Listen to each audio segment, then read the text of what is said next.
In today's video, I'm going to teach you how to change the project finish date in Microsoft Project.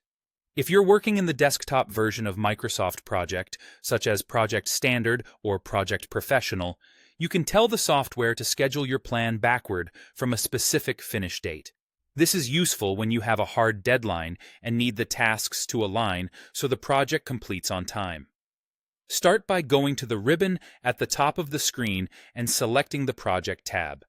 This tab contains settings that affect the entire plan, including calendars, properties, and scheduling parameters. Next, look for the Properties group on that tab and click Project Information. This opens a dialog that controls high-level scheduling behavior for your entire project. You'll use this window to switch how Project calculates your schedule. Inside the Project Information dialog, find the drop-down labeled Schedule From. By default, most plans are set to Project Start Date, which means tasks are scheduled forward from when you begin. Change this drop-down to Project Finish Date.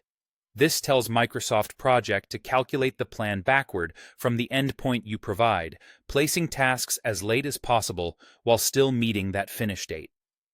Now move to the Finish Date field in the same dialog and enter the date you want the project to complete.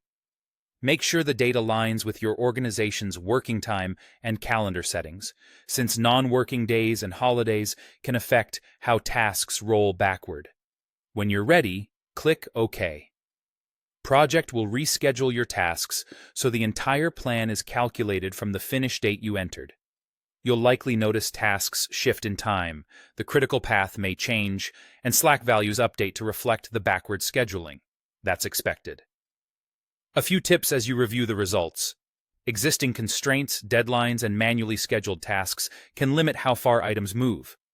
If something doesn't shift as you anticipated, check the task mode column to see whether a task is set to manual or auto schedule, and review any constraint indicators that might be holding dates in place.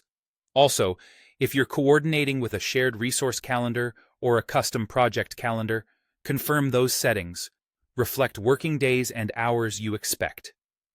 If the outcome isn't what you intended, you can undo immediately, or return to the same project information dialog and switch back to scheduling from the start date. Otherwise, once everything looks correct, you're set with a plan that targets your desired finish date.